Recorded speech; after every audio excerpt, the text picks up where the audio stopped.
네, 성도 여러분 안녕하세요. 교회 학교를 맡고 있는 백윤정이라고 합니다.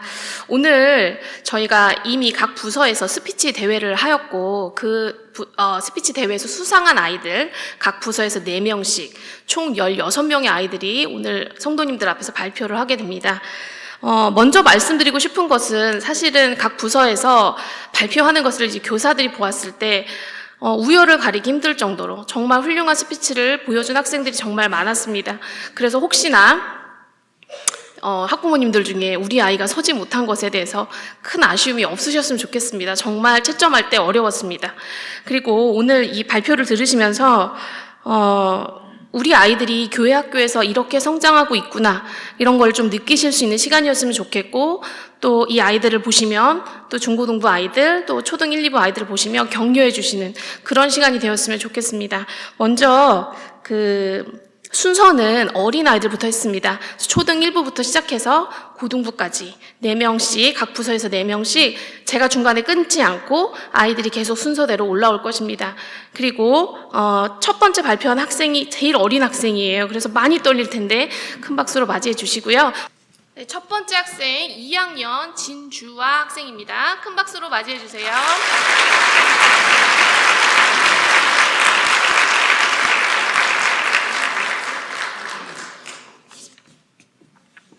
안녕하세요. 저는 초등일부에 다니는 2학년 진주아입니다.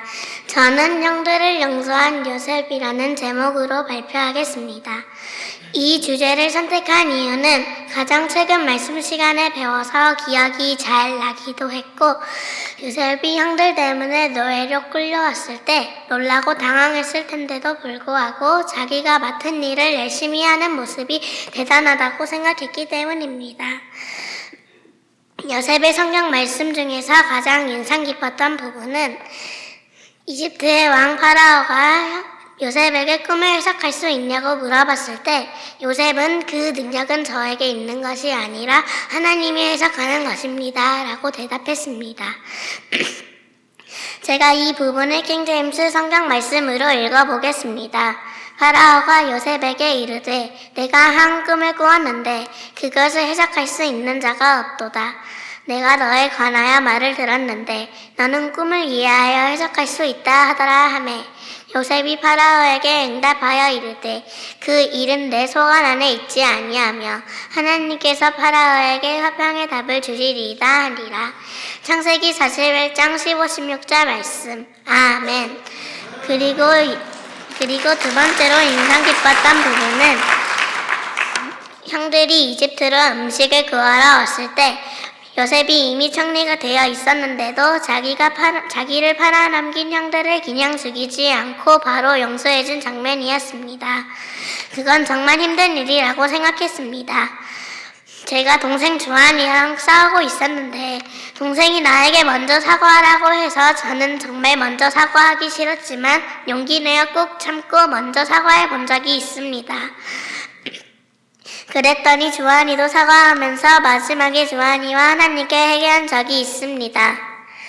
그리고 저에게는 요셉의 형들 같은 친구가 있는데 그 친구랑 지금은 안 놀지만 만약 다시 놀게 된다면 그 친구를 용서하고 그 친구가 나를 이제 괴롭히지 않게 해보고 싶습니다.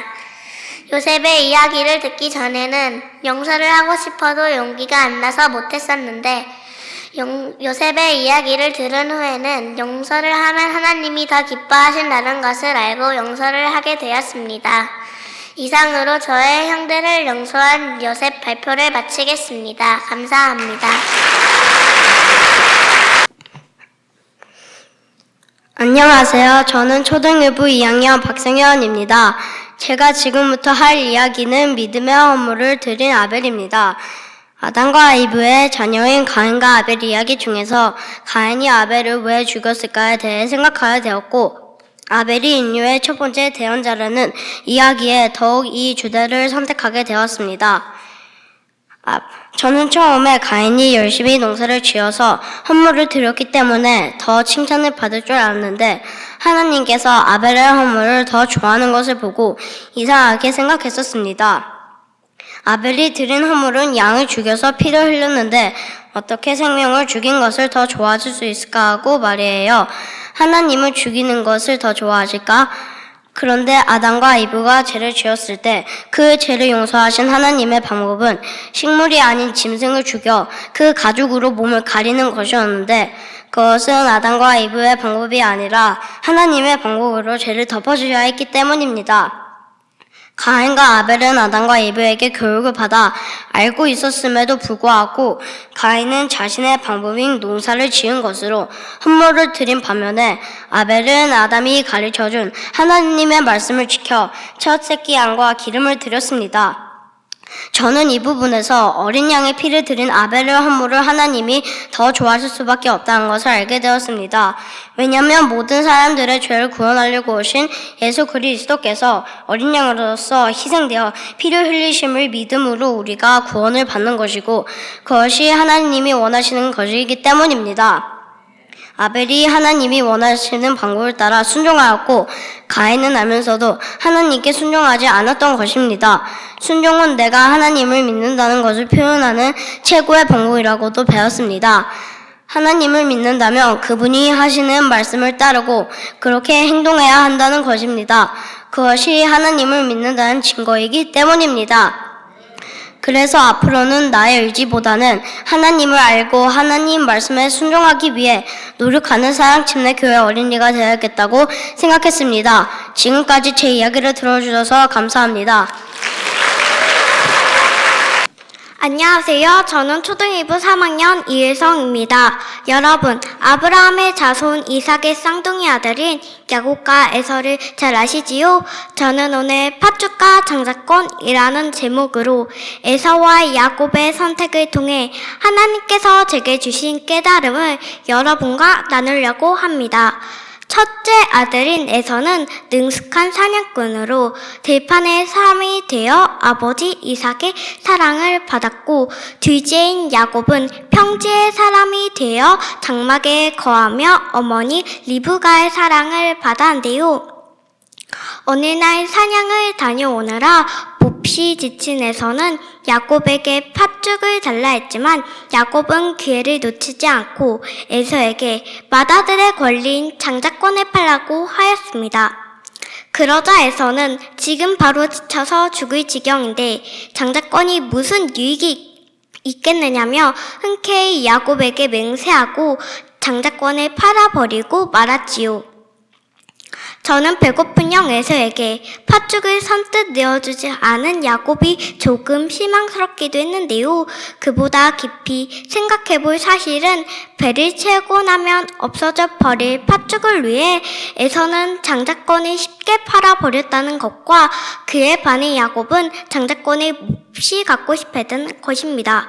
이로써 에서는 하나님의 언약의 권리인 장자권을 없인 여겼고 야곱은 눈에 보이지 않지만 장자권의 가치를 귀하게 여기며 간절히 원했다는 것을 짐작할 수 있습니다. 저는 어릴 적부터 부모님과 교회를 나오며 성경 말씀을 통해 하나님을 믿게 되었습니다. 구원받는 사람은 휴거를 받고 또 영원한 생명을 얻는다는 것도 믿습니다. 그렇지만 하나님께서 약속하신 것들을 지금 볼 수는 없습니다. 제가 하나님을 믿고 있지만 하나님께서 기뻐하실 만한 것보다 제가 좋아하는 거, 하고 싶은 것을 더 중요하게 생각할 때가 많습니다. 팥죽과 장자권의 이야기를 통해 친구들과 친해지지 못해도 지금 내가 즐겁지 않아도 세상에서 좋은 것보다 하나님에 대한 믿음을 지키는 것을 가장 중요하게 여기는 용기를 갖고 싶습니다. 에서와 같이 지금 당장 필요하지만 곧 사라질 어리석음을 선택하지 않고 야곱과 같이 하나님의 약속들을 다른 무엇보다 더 귀하게 여기고 사랑하는 굳건한 믿음을 갖고 싶습니다. 지금까지 저의 스피치를 들어주셔서 감사합니다. 안녕하세요. 초등일부 3학년 이하숨입니다.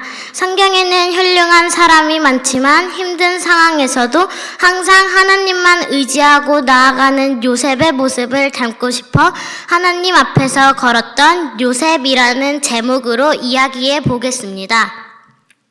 야곱에게는 12명의 아들이 있었는데 그중 요셉이 11번째로 형들이 10명이나 있었습니다. 야곱은 그 아들들 중에 요셉에게만 채색 옷을 입힐 정도로 가장 사랑하였기 때문에 형들은 요셉을 시기 질투하였습니다. 그러던 중 요셉이 꿈을 꾸었는데 그 꿈에 대해 형들에게 이야기해 주었습니다. 우리가 들에서 곡식단을 묶고 있는데 형들의 곡식단이 내 단을 둘러서서 경의를 표했어요. 이 이야기는 형들을 더 화나게 했습니다. 요셉은 꿈을 또 꾸었습니다. 해와 달과 11별이 내게 경의를 표했어요. 이 이야기를 들은 형들은 요셉을 더욱 미워하게 되었습니다. 어느 날 형들이 들판에서 양떼를 먹이고 있을 때였습니다. 야곱은 요셉에게 형들이 잘 있는지 보고 오라고 했는데 그때 형들이 요셉을 잡아서 이집트로 장사를 하러 가는 상인들에게 팔아버렸습니다. 그리고 요셉의 채색 옷에 염소 새끼의 피를 묻혀서 아버지 야곱에게는 악한 짐승이 잡아먹었다고 이야기했습니다. 이집트로 팔려간 요셉은 얼마나 마음이 아프고 슬펐을까요? 저에게는 언니가 2명 있습니다. 사이가 좋은 자매이지만 한 번씩 조금 다툴 때도 있습니다. 그럴 땐 언니가 나를 미워하나 싶은 생각도 들어 마음이 힘들었습니다. 10명이나 되는 형들이 자신을 미워하고 먼 나라에 팔려가게 했으니 요셉은 너무 무섭고 마음이 아팠을 것입니다. 엄마 아빠도 떨어져 혼자 있어야 했으니까요.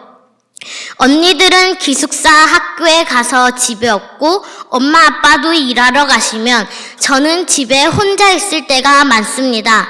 지금은 씩씩하게 잘 있지만 처음엔 많이 무서웠습니다. 그럴 때마다 부모님께서는 저에게 하나님께서는 항상 너를 옆에서 지켜주고 계시니 무서워하지 말라는 이야기를 해주셨습니다. 그 말을 믿고 하나님께서 항상 함께 해주신다는 생각을 하니 힘이 났습니다. 요셉이 이집트로 팔려갔을 때 의지할 곳은 하나님밖에 없었을 것입니다. 가족도 없고 아는 사람도 없고 노예란 비참한 신부는 요셉을 더욱 힘들게 했을 것입니다. 그렇지만 요셉은 하나님께서 항상 함께 해주시고 지켜주신다는 믿음을 가지고 노예 생활을 했을 때에도 포기하거나 슬퍼하지 않고 최선을 다했을 것입니다. 하나님 앞에서 바른 길을 올바르게 걸었고 하나님께서 주신 지혜로 파라오의 꿈을 풀어주었고 그래서 요셉은 이집트에서 파라오 다음으로 높은 자가 되었습니다.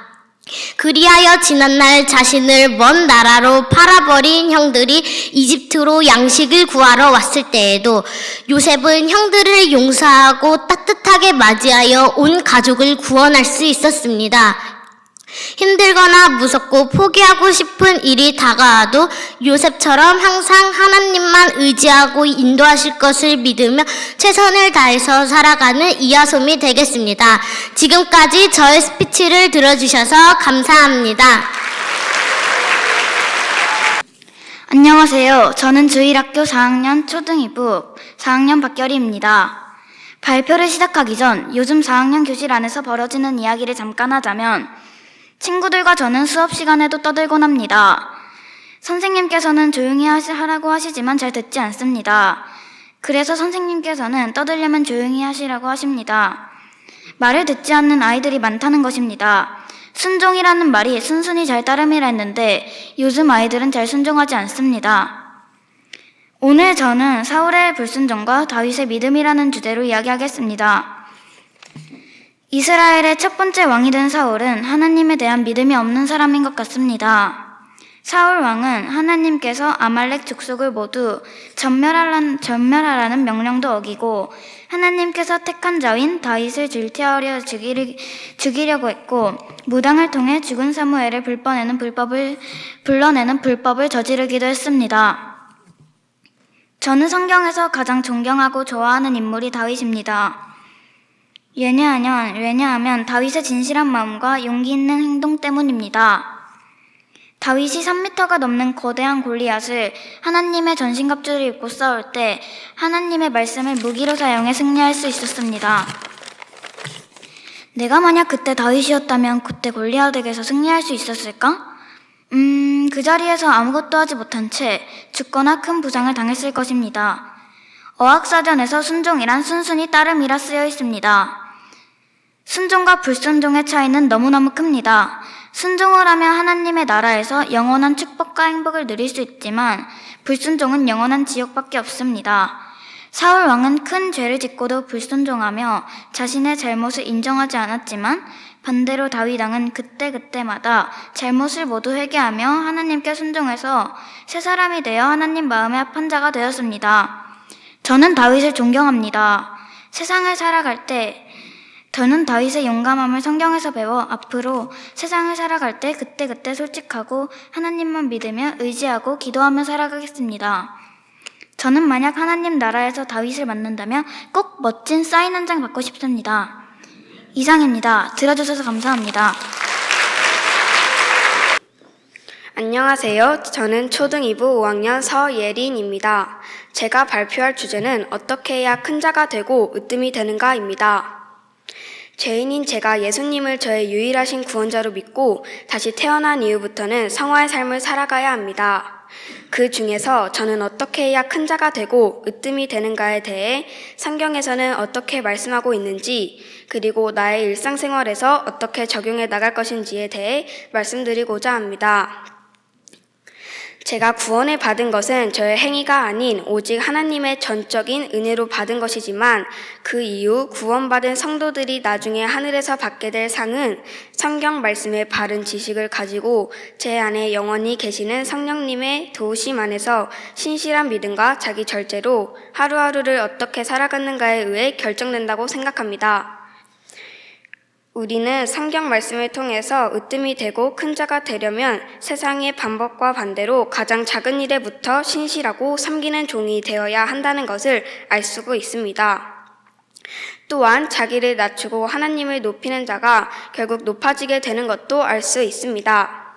즉, 하나님을 향한 신실한 믿음과 성령님의 도우심 안에서의 자기 절제를 통해 저의 일상생활에서 비록 작은 일이더라도 겸손히 저를 낮추고 다른 사람을 존중하며 섬긴다면 결국 하나님께서 인정해 주시는 큰 자, 으뜸이 되는 자가 될 수 있을 것입니다.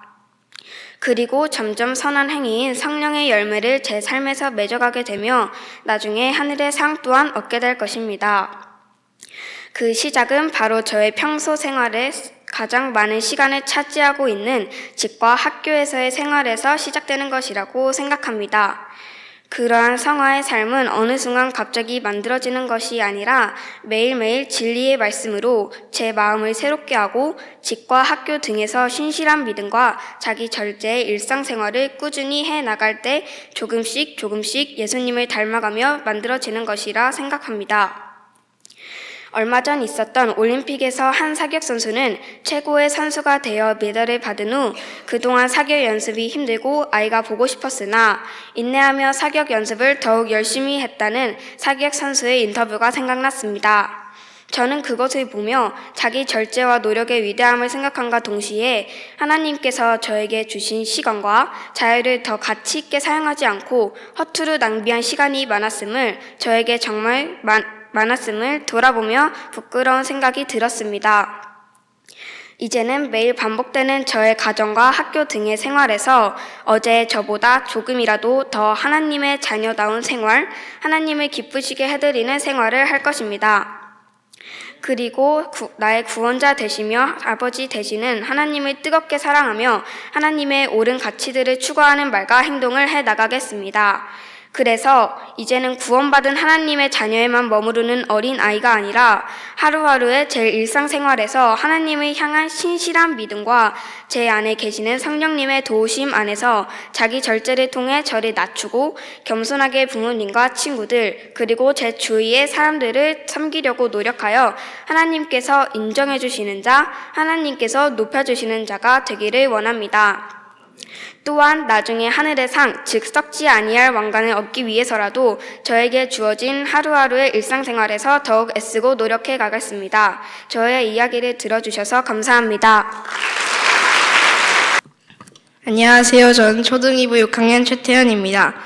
우리의 리더이신 예수님은 십자가에 못 박혀 죽으심으로써 우리의 죄를 씻어주신 대속물이 되셨습니다. 그것은 예수님이 보여주신 가장 큰 섬김입니다. 우리도 큰 자가 되기 위해서는 기꺼이 우리를 위해 섬기신 예수님을 닮기 위해 노력해야 합니다. 섬김은 자기 절제가 반드시 필요합니다. 자신의 욕구대로만 하면 내가 먼저가 되기 때문에 남을 섬기는 것이 어려워집니다.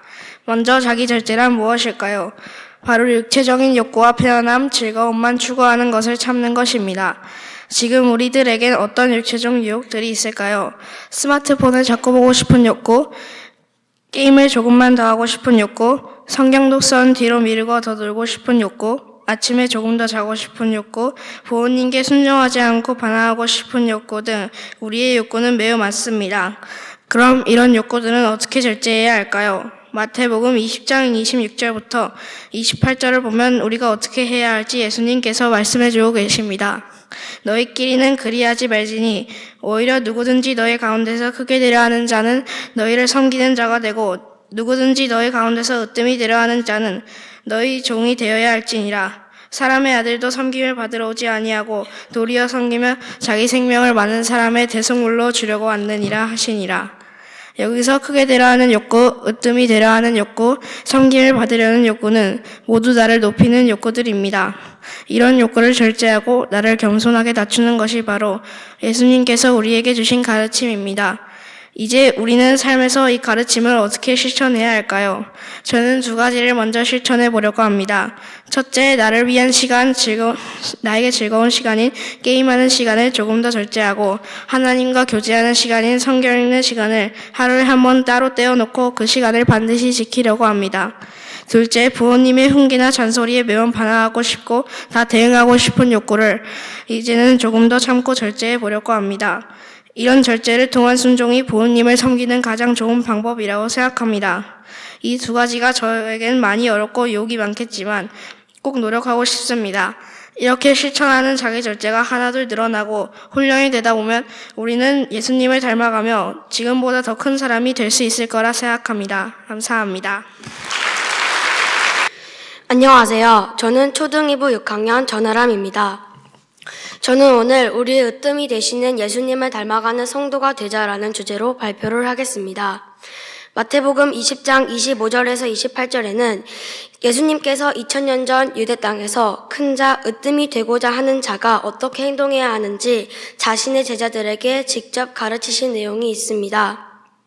예수님께서는 세상의 통치자들은 지배하려고 하지만 그리스도인은 종이 되어야 한다고 말씀하십니다. 누구든지 너희 가운데서 으뜸이 되려 하는 자는 너희 종이 되어야 할지니라.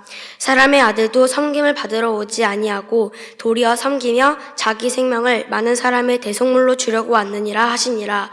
이 말씀은 제 마음에 강한 울림이 되었습니다. 저는 초등 2부에서 이 말씀을 배우며 하나님이 원하시는 큰 자가 되기 위한 4가지 요건을 생각해 보았습니다.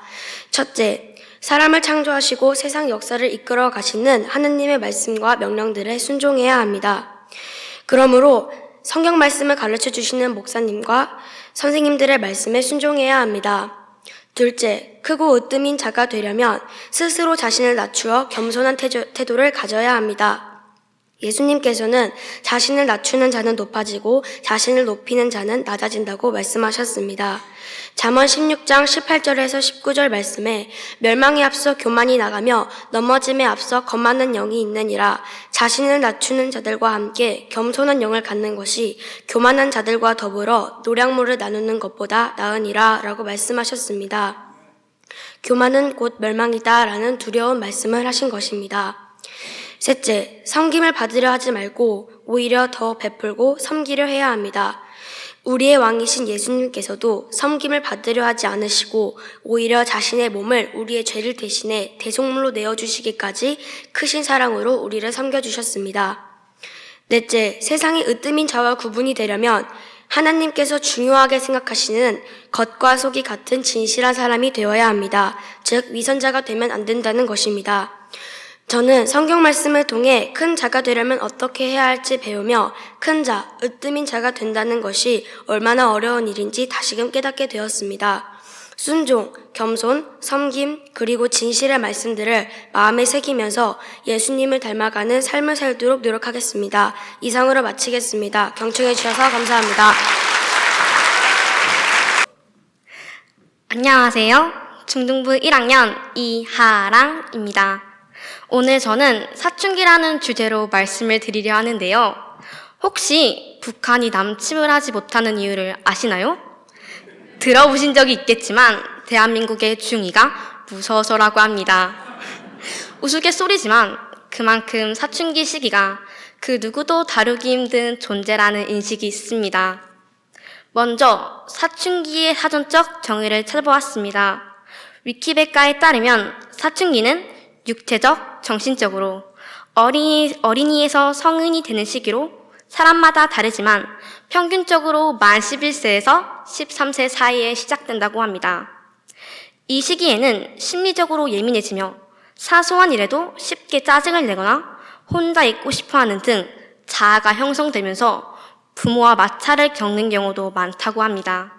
저 또한 그 시기에 접어들고 있습니다. 저희 어머니께서는 저 언니에게 사춘기가 죄를 정당화하는 이유로 삼지 말라고 말씀하신 적이 있습니다. 그렇다면 하나님의 자녀로서 사춘기라는 이유로 타협하기 쉬운 죄가 무엇인지 고민해 보았습니다. 첫째, 욕설과 모욕적인 말들입니다. 친구들과의 대화 속에서도 비속어와 욕설을 많이 듣게 되는데 이 모습은 성경에서 이야기하는 언어 사용에 타협하는 모습일 수 있습니다. 에베소서 4장 29절 부패한 대화는 결코 너 입 밖으로 내지 말고 오히려 세워주는 일에 쓸 좋은 것만을 말하여 그것이 듣는 자들에게 은혜를 끼치게 하라. 둘째, 부모님과의 마찰입니다. 이 시기에는 부모님과의 의견 충돌이 많아질 수 있는데 이를 통해 반항적인 모습이나 불순종을 정당화하는 것은 재화의 타협이라고 생각합니다. 에베소서 6장 1절 자녀들아 주 안에서 너희 부모에게 순종하라. 이것이 옳으니라. 셋째, 사춘기 때는 또래 집단 즉 친구들의 영향이 커지고 세상의 재미와 유혹이 커질 수 있습니다. 이 부분에서는 저도 피해갈 수 없는 부분입니다. 친구들의 문제가 세상의 전부인 것처럼 생각되어지고 아이돌 음악을 듣고 싶어집니다. 외모나 행동, 가치관들을 세상의 기준에 맞추려는 것은 단순히 사춘기라 생각하는 것 역시 타협할 수 있는 부분입니다. 로마서 12장 2절 너희는 이 세상에 동화되지 말고 너희 생각을 새롭게 함으로 변화를 받아 하나님의 그 선하시고 받으실 만하며 완전하신 뜻이 무엇인지 검증하도록 하라. 이러한 행동들은 사춘기라는 시기에 흔히 일어날 수 있는 일입니다. 하지만 중요한 것은 여전히 우리는 하나님의 자녀라는 것을 기억해야 합니다. 스피치를 준비하면서 저 또한 사춘기에 타협하기 쉬운 일들을 많이 발견하게 되었습니다. 성경적 기준에 비추어 사춘기는 변명이나 핑계가 아니라 하나님 안에서 더 성숙하게 자라나는 시간이라는 것을 우리가 잊지 않아야 할 것입니다. 지금까지 제 스피치를 들어주셔서 감사합니다. 안녕하세요. 저는 중등부 1학년 정희인입니다. 저는 오늘 SNS의 위험성이라는 주제로 스피치를 발표하려고 합니다. 오늘날 많은 사람들이 SNS를 통해 친구들과 소통하고 정보를 공유하며 때로는 자신의 일상을 공개하기도 합니다. 하지만 이런 편리한 소통 도구가 우리가 생각하는 것보다 더 많은 위험을 내포하고 있다는 사실을 알고 계셨나요? SNS가 우리의 삶에 미치는 영향은 긍정적인 면도 있지만 그 이면에는 우리가 쉽게 간과할 수 있는 위험들이 숨겨져 있습니다. 조너선 하이트라는 미국의 작가는 2010년부터 2020년까지의 10대 청소년의 우울증 비율과 응급실 방문 자해 환자 수, 청소년의 자살률에 대해서 조사를 했습니다. 우울증 비율은 12.5%에서 30%까지 약 2.5배 증가했고 자해 환자 수는 150명에서 450명까지 약 3배가 증가했고 인구 10만 명당 자살률이 무려 167%나 증가했다는 조사 결과가 나왔습니다. 도대체 2010년대 아이들에게는 무슨 일이 있었던 걸까요? 2010년 6월 24일에 아이폰 4가 전면 카메라가 달린 채로 출시되었습니다. 이때부터 많은 스마트폰들이 전면 카메라 기능을 포함한 다양한 기능을 넣고 더 좋은 스마트폰으로 출시를 시작했습니다. 2010년도는 스마트폰의 보편화가 시작된 시기이며 스마트폰이 필수품이 된 시기이기도 합니다. 이때부터 많은 청소년들이 인스타, 페이스북과 같은 SNS에 노출이 되기 시작하면서 많은 문제점이 생기게 됩니다. 첫 번째 문제점으로는 사생활 침해입니다. SNS는 개인정보가 쉽게 노출될 수 있는 플랫폼입니다. 많은 사람들이 자신의 일상, 위치, 심지어 재정정보까지 공유하는데 이러한 정보는 악용될 위험이 큽니다. 해커나 악의적인 사용자가 이를 통해 개인을 괴롭히거나 사기를 저지를 수 있습니다. 두 번째 문제점으로는 정신건강 문제입니다. SNS는 종종 사람들 간의 비교를 유도합니다. 다른 사람들의 화려한 삶을 보면서 자신을 평가하게 되고 이는 우울증이나 불안감을 유발할 수 있습니다. 특히 청소년들은 이러한 영향을 받기 쉬워 심리적 스트레스를 증가시킬 수 있습니다. 마지막 세 번째 문제점은 중독입니다. SNS는 즉각적인 보상을 제공하여 사용자를 끌어들이는데 이는 사용자가 SNS에 지나치게 의존하게 만들 수 있습니다.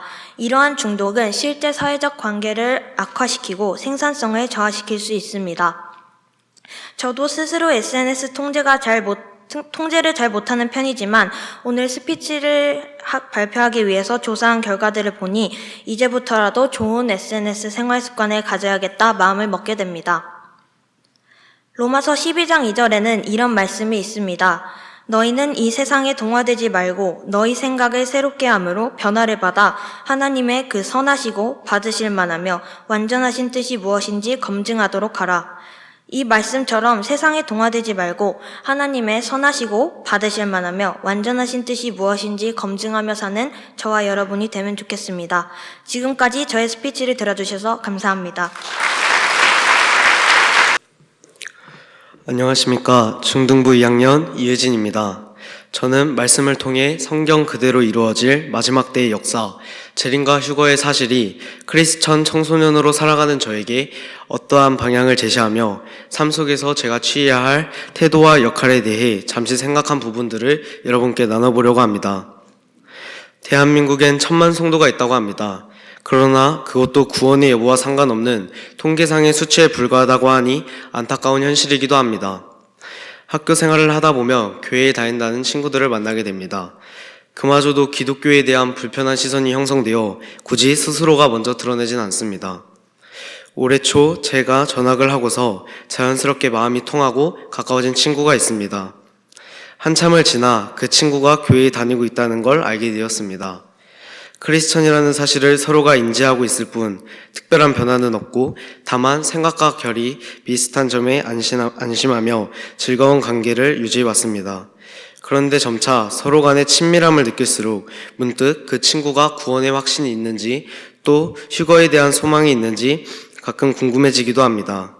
제가 언젠가 부모님을 통해 들은 바로는 재림과 휴거에 관한 말씀은 한국 교회 많은 목사님들께서도 매우 조심스레 다루고 깊이 하는 영역이라고 하셨습니다.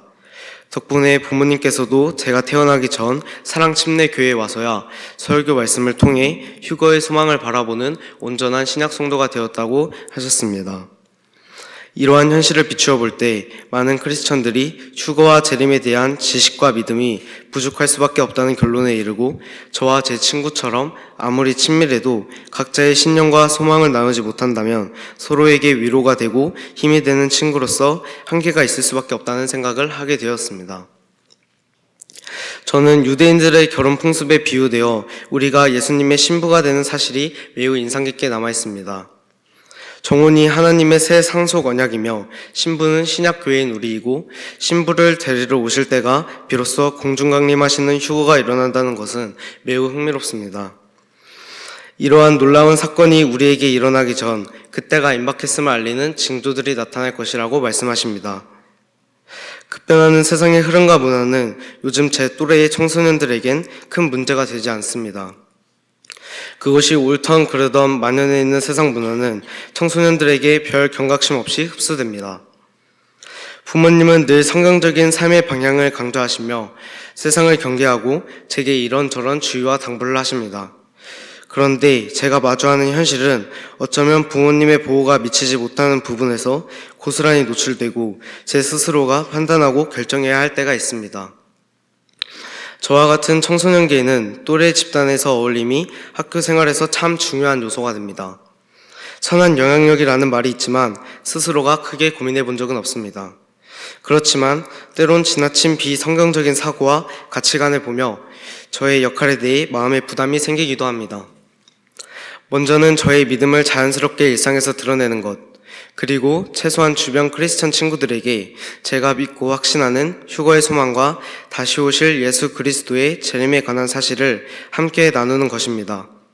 그것이 위태로운 세상에서 저를 지키고 믿는 친구와 서로를 살피며 함께 믿음을 지켜나가는 방법이 될 수 있겠다는 생각도 하게 됩니다. 여전히 스피치를 하고 있는 이 순간도 저는 나태함과 부족한 투성이지만 세상을 주관하시는 하나님을 바라보며 믿음의 소망을 잃지 않기를 원합니다. 지금까지 저의 미숙한 이야기를 들어주셔서 감사합니다. 안녕하세요. 사랑침례교회 중등부 3학년 하은상입니다. 저는 오늘 여러분께 교회에 올 때 단정한 옷차림을 취해야 하는 이유라는 주제로 발표를 하려고 합니다. 제가 이 주제를 선택하게 된 이유는 중등부 설교 때 옷차림에 관련된 말씀을 듣고 옷차림의 중요성을 알게 되어서 발표를 하게 되었습니다. 그럼 지금부터 발표를 시작하도록 하겠습니다. 우리의 일상생활이나 직장생활에서 몸치장을 한다는 것은 단순히 멋을 부린다는 것이 아니라 품위를 갖춘다는 말이기도 합니다. 눈으로 보이는 특성 중 의복 및 외모와 관련된 고정관념을 근거로 타인에 대해 첫인상을 형성하게 되며 의복과 외모가 주는 정보는 성별, 연령, 역할과 직위, 착용자의 상황뿐 아니라 개인의 내면적 성격이나 태도, 가치관과 능력까지 판단할 수 있는 근거가 될 수 있습니다. 내가 처음 만난 사람과 교제를 하기 전에도 나의 복장을 통해 이미 일차적으로 내가 어떤 사람인지 나타내고 있다는 것입니다. 이처럼 옷은 내가 어떤 사람인지 표현하는 기능을 합니다. 또한 옷은 이런 기능 외에도 예의와 존중을 표현하는 기능을 하는데요. 즉, 내가 입는 옷에 따라서 내가 마주하는 대상에게 예의를 표할 수도 있고 무례를 범할 수도 있습니다. 우리가 결혼식이나 면접을 보러 갔을 때 또는 다른 중요한 자리에 갔을 때 반바지에 슬리퍼를 입고 가지 않고 등산복이나 체육복 같은 상황에 맞지 않는 옷을 입고 가지 않고 예의를 갖추어서 옷을 입습니다. 여러분, 예배는 우리 삶에서 가장 고귀한 자리라고 생각합니다. 그러므로 당연히 위의 상황들과 마찬가지로 하나님께 예의를 표하며 옷을 입는 것이 맞다고 생각합니다. 이제 이런 옷차림이 우리에게 미치는 영향에 관해 얘기해 보도록 하겠습니다. 예의를 갖춰 잘 차려입은 옷차림은 우리에게도 좋은 영향을 미칩니다. 먼저 새로운 마음가짐으로 자신감을 갖고 일을 시작할 수 있습니다. 여러분, 집에서 편안한 옷차림으로 있을 때와 밖에서 잘 차려입은 옷차림으로 있을 때 태도나 행동이 변하시는 것을 느끼시지 않나요? 저 같은 경우 집에서 편안한 복장으로 있을 때와 교회 갈 때의 복장으로 있을 때의 태도나 행동이 변하는 것을 느낍니다. 제가 지금 입고 있는 이 정장을 입으면 뭔가 이 옷에 맞게 기대되는 행동이나 태도를 취해야 한다는 의무감이 들기 때문입니다. 자, 여기까지 듣고 무슨 생각이 드시나요? 교회에 올 때, 예배 드리러 올 때 계속 단정한 옷차림을 취하겠다는 마음이 드시나요? 아니면 그저 바른 마음만 있으면 된다고 생각하시나요? 만약 그렇다면 출애굽기 28장을 한번 읽어보시기 바랍니다. 출애굽기 28장에는 하나님께서 모세에게 제사장의 직무를 맡은 아론과 그의 아들들을 위해 제사장의 의복을 제작하라고 명령하시면서 의복 제작에 관한 말씀이 나오는데요. 그저 바른 마음만 중요하다면 굳이 제사장의 거룩한 의복을 만들 필요가 있었을까요? 이 말씀을 통해 우리는 사람이 하나님 앞에 나올 때 그 사람의 내적인 것뿐만 아니라 외적인 것, 즉 옷차림 또한 중요하다는 사실을 알 수 있습니다. 또 갈라디아서 3장 27절에는 이런 말씀이 있습니다. 너희 중에서 그리스도 안으로 침례를 받은 자는 다 그리스도로 옷 입었느니라. 이 말씀처럼 교회에 올 때 그리스도로 옷 입었다는 마음으로 항상 단정하고 정숙한 옷차림을 취해야 한다고 생각합니다. 마지막으로 중요한 결론을 말씀드리고 제 발표를 마무리하도록 하겠습니다. 제가 앞에서 옷차림에 관해 많이 강조했는데요. 옷차림은 중요하지만 결코 그 사람의 영적 상태를 판단하는 절대적인 기준이 아닙니다. 잘 차려입는다고 해서 신실한 사람이 되는 것도 아니며 평범하게 입고 교회를 오지만 하나님을 열심히 믿는 사람일 수도 있습니다. 다만 내면이 단정하고 영적으로 건강한 그리스도인이라면 외적으로도 그것이 표출되어야 바람직한 일이라고 생각합니다. 하나님의 형상을 닮은 우리는 옷차림에서부터 세상과 적절하게 구별되어야 하고 또 우리의 품위에 있는 옷차림을 통해서 다른 사람들에게 그리스도인임을 확실하게 보여줌으로써 하나님께 영광을 돌릴 수 있다고 생각합니다. 이상으로 제 발표를 마치겠습니다. 경청해 주셔서 감사합니다. 안녕하세요. 저는 고등부 3학년 서현호입니다. 저는 오늘 성화의 삶을 살아가는 그리스도인이 술과 담배 등의 문제를 어떻게 바라봐야 하는지 성경을 통해 살펴본 후 제 생각과 다짐을 덧붙여 말씀드리고자 합니다. 술과 담배에 대한 그리스도인들의 견해는 차이가 큰 주제 중에 하나라고 알고 있으며 특히 저와 같이 곧 성인이 되는 고3이나 젊은 사람들 그리고 초신자들에게는 많은 관심이 될 수 있는 주제라고 생각합니다. 그러면 먼저 성경에서는 술과 담배에 대해 어떻게 말씀하고 있는지 알아보겠습니다. 에베소서 5장 18절을 보면 술 취하지 말라고 말씀합니다. 이는 술이 우리의 판단력을 흐리게 하고 영적인 삶에 부정적인 영향을 미칠 수 있음을 경고합니다. 잠언 20장 1절에서 포도주는 조롱하게 하는 것이요 독주는 날뛰게 하는 것이라고 하시며 술은 우리를 속이고 지혜롭지 아니하게 한다고 말씀하십니다. 마태복음 5장 16절에서는 사람들이 우리의 선한 행위를 보며 하나님 아버지께 영광을 돌리게 하라고 말씀하시며 우리의 행실이 다른 사람들에게 미치는 영향을 항상 고려해야 한다고 말씀하십니다. 우리는 그리스도인으로서 다른 사람들에게 긍정적인 영향을 미치는 것이 믿음의 증거라고 할 수 있는데 그리스도인으로서 술과 담배를 하는 모습은 다른 사람들이 볼 때 부정적이거나 좋지 않은 인상을 줄 수 있다는 것은 너무도 당연한 얘기일 것입니다. 또한 고린도전서 6장 19절에서는 너희 몸이 너희 안에 계시는 성령님의 전인 줄을 너희가 알지 못하느냐라고 말씀하시며 우리의 몸을 소중히 여기고 정신적, 신체적 건강을 유지해야 함을 말씀하십니다. 이러한 말씀들을 바탕으로 하여 그리스도인들의 술과 담배의 문제를 종합적으로 정리하여 보면 술과 담배가 매우 중한 죄는 아닐 수 있어도 예수님의 전적인 은혜로 다시 태어나 성화의 삶을 살아가는 우리 그리스도인들에게는 신체와 영혼에 미치는 영향을 고려하여 피하는 것이 좋습니다. 이는 절제와 자기관리 그리고 항상 맑은 정신으로 하나님의 관계를 최우선시하는 성화의 삶 측면으로 볼 때에도 매우 당연한 것이라 할 것입니다. 하지만 우리는 자기 자신에 대해서는 엄격해야 하고 동시에 타인에 대해서는 쉽게 판단해서는 안 될 것입니다. 즉 내가 다른 그리스도인들과는 달리 술과 담배를 안 함으로 믿음이 더 좋고 술과 담배를 여전히 끊지 못하거나 즐기는 그리스도인들은 믿음이 안 좋다라는 식의 생각은 하지 않아야 할 것입니다. 저는 이제 내년이면 성인이며 제 또래들은 대학이나 군대 등도 가야 하기에 사회에서도 성인으로 인정해주고 대우해주는 나이가 됩니다. 즉 술과 담배에 있어서 더 이상 미성년자가 아니기에 사회적으로 선택권이 주어지게 될 것입니다. 하지만 이러한 선택권이라는 자유는 반드시 책임이 따른다는 것을 잊지 않아야 합니다. 술과 담배는 그 자체만으로는 구원과 직접적 관련은 없고 우리 내면에서 나오는 더러운 죄들과 대비하여 더 큰 죄가 아닐 수는 있지만 주위에서 보면 그것은 한번 시작하게 되면 계속 반복하기가 매우 쉽기에 반복적인 잘못된 습관으로 나를 억압하며 하나님과의 관계에 많은 악영향을 미치게 될 것이며 점차 누룩처럼 번져서 더 큰 죄로 이어지기 매우 취약해질 것입니다. 그러기에 예수님의 보혈의 공로로 구속함을 받은 하나님의 자녀답게 술과 담배 그리고 삶에서의 모든 선택적 문제 앞에서 항상 하나님의 관계를 최우선시해야 하고 그 선택이 나의 신앙에 직간접적으로 어떠한 영향을 미치게 될지 고민해야 할 것입니다.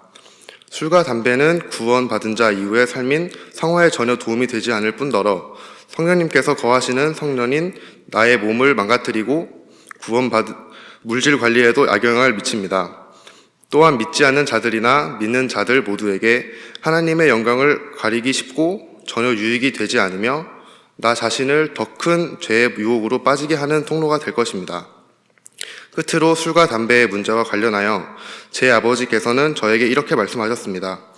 그리스도인이 성화의 과정에서 술과 담배 등을 자신의 노력으로 끊어야 하는 문제라고 생각할 수 있으나 대부분 경우는 말씀 안에서 자기 자신을 발견한 후 이제는 하나님과 바른 관계를 형성하고자 진심으로 작정하고 결단하는 그리스도인이라면 우리 안에 내주하시는 성령 하나님의 도우심으로 이러한 문제는 단번에 끊어지게 되는 것이며 성화의 삶의 기쁨을 아는 그리스도인들에게는 더 이상 그것들에 대한 생각 자체가 나지 않게 된다고 말씀해 주셨습니다.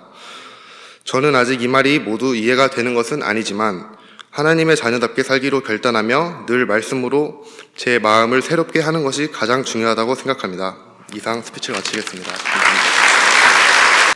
안녕하세요. 저는 고등부 3학년 이주영입니다. 제가 오늘 발표할 스피치 주제는 안락사입니다. 제가 이 주제를 선택한 이유는 먼저 세상에서 논쟁거리가 되는 이 안락사의 문제에 대해서 그리스도인의 관점에서 생각해보고 그에 대한 성경의 뜻을 찾아보고 싶었기 때문에 제가 찾아본 내용과 제 생각을 발표하도록 하겠습니다. 그럼 먼저 안락사에 대해서 설명하겠습니다. 안락사란 불치의 중병에 걸린 등의 이유로 치료 및 생명 유지가 무의미하다고 판단되는 생물 또는 사람에 대하여 직간접적 방법으로 생물을 고통 없이 죽음에 이르게 만드는 행위를 말합니다. 이러한 안락사는 크게 약물 등 인위적인 방법을 통해 죽음을 초래하는 능동적 안락사와 생명 유지 장치를 제거하거나 연명 치료를 중단함으로써 자연스럽게 죽음을 맞이하는 수동적 안락사, 환자가 명확히 안락사를 원할 때 행해지는 자발적 안락사, 환자가 의사 표현을 할 수 없을 때 가족이나 의사가 결정을 내리는 비자발적 안락사로 네 가지로 나뉩니다. 또한 이 안락사는 현재 여러 몇몇 나라에서 시행되고 있고 그 중에서 스위스에서는 자신의 삶을 결정하는 자기결정권과 환자 고통의 경감, 경제적 이득 등의 이유로 모든 범위에서 안락사를 폭넓게 허용하고 안락사의 제도를 시행하고 있습니다. 이로 인해서 죽음을 위해서 스위스로 여행을 떠나는 일 등의 문제가 발생하고 있습니다. 과연 성경적으로 보았을 때 이 안락사가 옳은지에 대해서 생각해 보겠습니다. 먼저 성경은 안락사에 대해서 허용하고 있지 않습니다. 성경에 직접적으로 안락사가 기록되어 있지는 않지만 하나님의 뜻을 총동원하여 보았을 때 안락사가 옳지 않음을 찾아볼 수 있습니다. 먼저 그 이유의 첫 번째로는 모든 생명은 하나님의 주권 안에 있다는 것입니다. 그러므로 사는 것도 죽는 것도 모두 하나님께서 주관하시는 영역이므로 인간 스스로 생명의 끝을 정하고 남이나 나의 생명을 끊어버리는 안락사는 하나님의 주권에 도전하는 교만에 해당하므로 옳지 않습니다. 또한 이러한 행위는 하나님께서 금하신 살인에 해당합니다. 살인은 명확하게 죄라고 출애굽기에 하나님께서 기록하셨습니다. 이러한 기록들과 구절들로 보았을 때 하나님께서는 안락사가 옳지 않다고 말씀하심을 바로 알 수 있습니다. 그렇다면 암에 걸린 환자가 또는 내사 상태의 식물인간이 항암치료, 연명치료를 하지 않는 것이 성경적으로 옳지 않거나 하나님의 뜻에 맞지 않는 것일까 생각해 보았습니다. 저는 그렇지 않다고 생각합니다.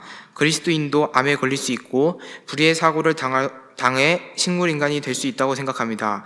그럴 때 항암치료나 연명치료를 원치 않는 사람들이 분명히 있을 것이라 생각합니다. 저는 그 문제에 대해서는 먼저 마음이 중요하다고 생각합니다.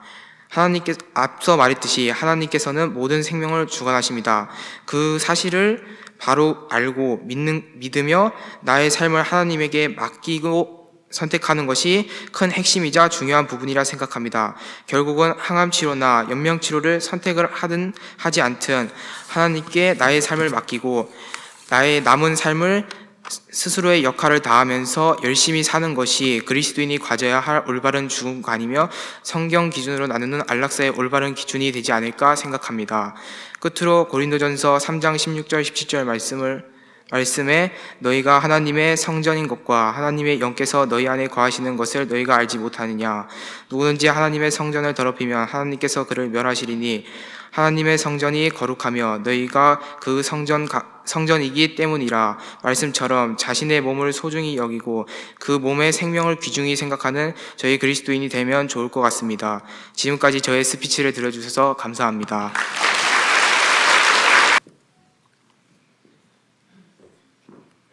안녕하세요. 저는 고등부 3학년 김하영입니다.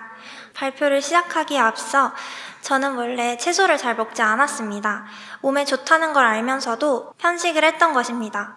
마찬가지로 제 삶에 있어서도 성경은 정말 도움이 될 말씀이라는 것을 알면서도 그저 세상의 것에만 관심이 갔습니다. 그래서 오늘 성경의 하나님에 대해 기초적인 지식을 익히며 하나님께 다시금 나아가는 시간을 가져보려고 합니다. 성경의 하나님, 그 첫째는 바로 창조자 하나님입니다. 창세기 1장 1절, 처음에 하나님께서 하늘과 땅을 창조하시니라. 이 말씀에서 하나님께서는 아무것도 없는 무에서 유를 창조하신 창조자라는 것을 알 수 있습니다. 또 하나님께서는 유일하신 한 하나님이시기 때문에 창조자 하나님 외에 나머지 모든 것들은 창조물이 됩니다. 즉 하나님께서는 우주의 일부가 아닌 이 우주조차 창조하신 분이십니다. 둘째는 바로 유일하신 하나님입니다. 신명기 6장 4절 오 이스라엘아 들으라 주 우리 하나님은 한 주이시니. 이 말씀에서 하나님은 한 주이시다, 유일신이다 라는 것을 알 수 있습니다.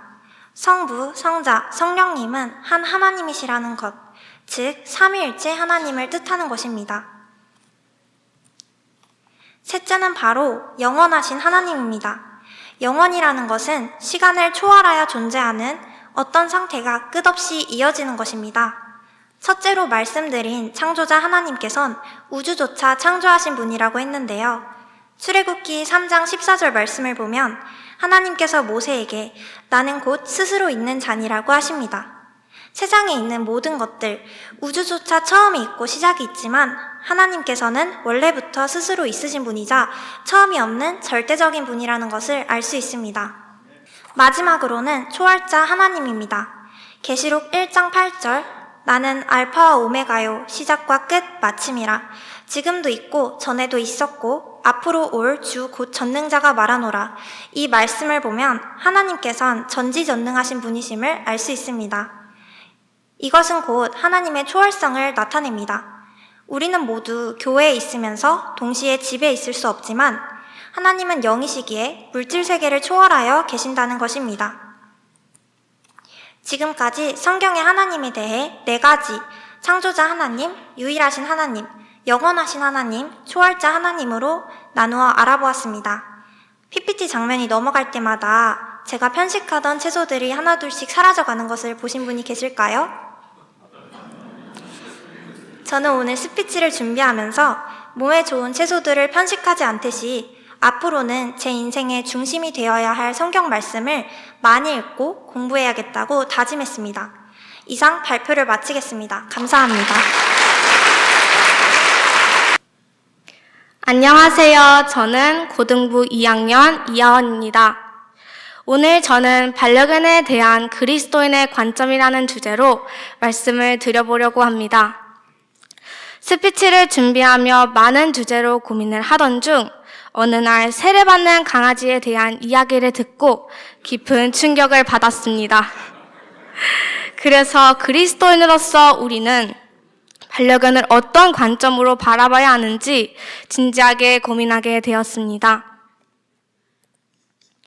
요즘 우리는 아이를 태우고 다니는 유모차보다 이와 같이 강아지를 태우고 다니는 모습을 쉽게 볼 수 있습니다. 이처럼 반려견은 이제 단순한 동물을 넘어 우리와 깊이 연결된 존재가 되었고 많은 사람들은 반려견을 가족의 일원으로 여기고 있습니다. 저는 인터넷을 통해 많은 사람들이 반려견에 대해 다양한 질문을 던지는 모습을 보게 되었습니다. 반려견도 세례를 받을 수 있나요? 혹은 강아지도 천국에 갈 수 있나요? 라는 질문들을 보게 되면서 우리 기독교인들은 이 질문들을 어떻게 받아들이고 또 그 안에서 어떤 성경적 의미를 찾을 수 있을지 고민하게 됩니다.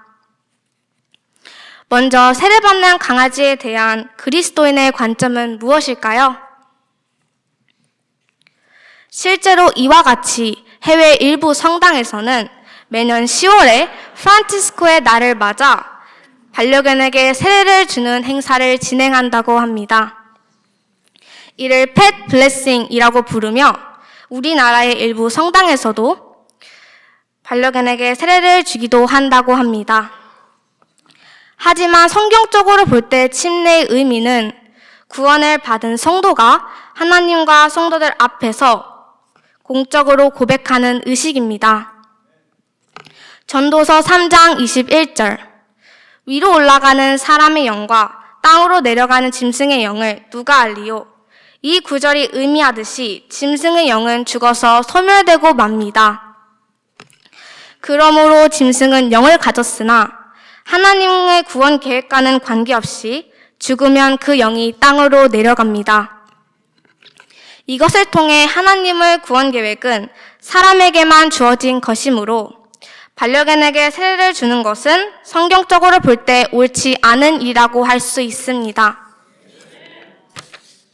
오늘날 많은 사람들은 반려견에 대한 사랑이 지나치게 우상화되고 있는 것은 아닌지 생각해 보아야 합니다. 여러분은 반려견에 대한 사랑이 어디까지 허용되어야 한다고 생각하시나요? 어떤 성도들은 목사님에게 반려견의 장례 예식을 원하는 분들도 있고 또 어떤 교회는 성도들이 예배에 집중할 수 있도록 반려견을 맡아주는 펫 서비스를 운영하기도 한다고 합니다. 하지만 그리스도인으로서 우리가 반려견을 바라보는 시선은 인간적인 애정에서 그치지 않고 하나님의 창조물로서 돌봄과 사랑하는 관점이 되어야 한다고 저는 생각합니다.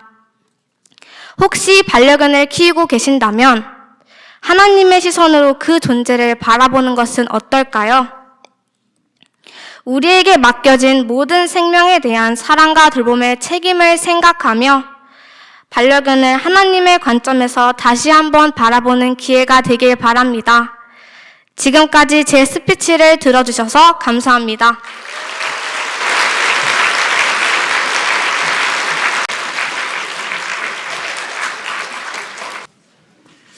아유, 오늘 목사 설교보다 더 좋은 그런 그 스피치를 이렇게 이제 듣게 됐습니다. 먼저 이렇게 아이들이 자기 의견을 이렇게 피력할 수 있다는 거, 이게 얼마나 중요한 일인가 다시 한번 느끼게 됐고, 또 이 일을 위해서 우리 선생님들이 얼마나 수고를 많이 했을까, 올바른 교리를 가르치고 또 올바른 그러한 그 품행을 가르치고 이렇게 하기 위해서 굉장히 이제 애를 많이 썼구나 하는 거를 여러분 다 느끼셨죠? 우리 교사들을 위해서 한번 박수하겠습니다.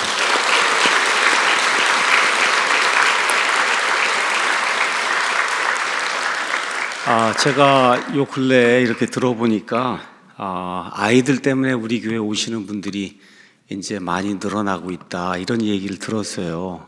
그리고 좀 교회가 꼭 좀 아이들을 맡아달라고 그런 이야기를 이제 한다고 이제 그럽니다. 근데 교회는 사실 아이들을 맡아줄 수가 없습니다. 아이들은 부모가 맡아야 되는 거거든요. 부모가 맡아야 돼요. 주일에 하루 여기 교회 와갖고 한두 시간 뭐 배우고 이걸 통해서 그 아이들이 뭘 하고 하는 것은 상당히 어려운 그런 일이에요. 그러니까 부모가 집안에서 먼저 모범을 보이고 성경적인 그런 그리스도인으로 사는 그런 삶을 보이고, 그 다음에 이제 주일에 여기 와서 아침에 목사의 설교도 듣고 또 오후에 이렇게 주일학교도 하고 이렇게 하면서 아이들도 다시 재충전을 하고 그리고 나가서 이렇게 세상에서 영적인 싸움을 하는데, 저도 얼마 전에 중학교, 고등학교에서 일어나는 그런 일을 유튜브 타고 오다 보니까 나오더라고요. 그냥 말 그대로 난장판이더라고요. 야, 이게 학교인가 이렇게 생각이 들 정도. 저희 학교 다닐 때하고는 완전히 다른 거예요. 그러니까 어른들보다 아이들이 영적 전투가 훨씬 더 심하다. 진짜 심해요. 밖에 이렇게 나가서 학교만 딱 가면은 그냥 욕부터 시작해서 끝날 때까지 욕하고 뭐 그렇게 하다가 이제 돌아오는 그런 실정입니다, 지금. 예. 그러니까 부모님들이 이런 걸 좀 잘 기억을 하고 아이들의 그 혼을 하나님께서 지켜주시길 위해서 늘 기도하고 또 학교에서 요새는 특히 동성애 이런 거를 강조해서 가르치고 하는 이런 방향으로 이제 나가니까 이런 문제도 부모가 좀 잘 가르치고 이렇게 좀 해야 되지 않겠나. 그래서 지금까지 우리 교회가 이제 한 14년, 16년 됐나 보네. 우리 2008년에 시작해서 여기까지 왔으니까 그동안 많은 교사들이 수고를 해주셔서 우리 교회 학교를 지금까지 이제 운영을 했고, 근데 이제 교회가 이제 점점 커지고 이렇게 하다 보니까 야, 교회 학교를 더 정말 잘해야 되겠구나. 이게 가장 중요한 그런 그 사명 중에 하나구나. 우리 미디어 선교도 하지만 아이들 위해서 정말 많은 돈도 들이고 교육을 좀 시켜야 되겠구나. 이런 생각을 많이 합니다. 그래서 어떻게 하든지 내년도 더 좋은 교사들 확보하고 더 좋은 무슨 뭐 시청각 자료니 우리가 있으면은 교회에서 다 지원하고 이렇게 이제 해서 아이들이 교회에 와서 행복감을 느낄 수 있게 그렇게 이제 하려고 하고, 아시는 것처럼 그 일환으로 우리가 아이들 중학교, 고등학교 아이들 이번에 이제 일본 여행 가는 거 아마 비용이 125만 원인가 그런데 한 40만 원 정도만 가정에서 이제 내고 우리가 85만 원을 교회에서 이제 대주기로 이렇게 해서 몇 명, 한 40 몇 명 하나? 40명? 37명? 47명. 이번에 47명 몇 월에 가죠, 그게? 2월. 2월 달에. 그래서 일본에 아마 3박 4일 동안 이렇게 이제 다녀오거든요. 그래서 교사들도 아마 한 7, 8명 같이 가고 이렇게 해서 교회 아이들끼리 재미있게 이렇게 일단 지내야 그래야 그 가운데서 이런 교제권이 형성이 되고 말도 하고 다 이렇게 이제 되잖아요. 그래서 교회가 그렇게 투자하고 또 이번에 우리 청년들도 아마 1월인가 터키에 아마 한 30명 정도 또 가거든요.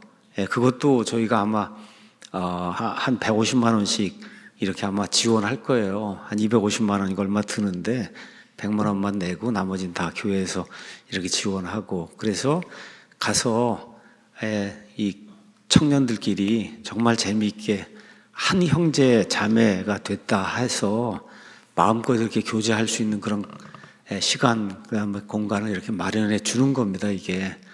그래서 교회가 이런 일에 신경을 쓰고 앞으로도 계속해서, 그래서 일단 교회에 오는 걸 좋아해야 되잖아요, 아이들이. 그래야 거기서 뭘 듣고 뭘 하지. 교회 오는 게 좋지 않으면 안 되잖아요. 그래서 교회라고 하는 데가 좋은 데다. 이거를 어려서부터 이렇게 아이들 뇌리 속에 이걸 이제 집어넣고 이렇게 되면서 이제 복음의 말씀도 듣고 변화가 되고 이렇게 이제 하면 좋을 것 같아요. 우리 초등부부터 시작해서 고등부에 이르기까지 오늘 다양한 주제로, 어떤 아이는 목사보다 낫더라고, 설교하는 게. 내 누군지 뭐 이름은 모르겠지만, 하여튼 그런 걸 보면서, 여기 이제 소망이 있다. 이게 소망이 있는 거거든요.